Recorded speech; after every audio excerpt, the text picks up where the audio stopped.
കണ്ണൂരിലെ കീഴറയിൽ സ്ഫോടനമുണ്ടായ സംഭവത്തിൽ പോലീസിനെതിരെ കണ്ണൂർ DCC അധ്യക്ഷൻ മാർട്ടിൻ ജോർജ്. പോലീസിന്റെ ഭാഗത്തു നിന്നുമുണ്ടായത് ഗുരുതര വീഴ്ചയാണ്.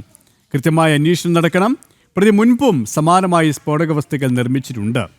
ബോംബ് നിർമ്മാണത്തിനിടെ ഉണ്ടായ അപകടമാണിതെന്നും മാർട്ടിൻ ജോർജ് പറഞ്ഞു. കണ്ണൂരിൽ മുക്കിലും മൂലയിലും ബോംബ് പൊട്ടി സാധാരണക്കാർക്ക് പരിക്കേൽക്കുകയാണെന്നും അദ്ദേഹം കുറ്റപ്പെടുത്തി. ഇത്ര കാലമായിട്ടും ഇവിടെ ഇങ്ങനെ ഒരു സംഭവം നടക്കുന്നുണ്ട് എന്നുള്ളതിനെക്കുറിച്ച് കൃത്യമായ ധാരണ പോലീസിന് ഇല്ലാതെ പോയത് വലിയ ഒരു വിഷയം തന്നെയാണ്.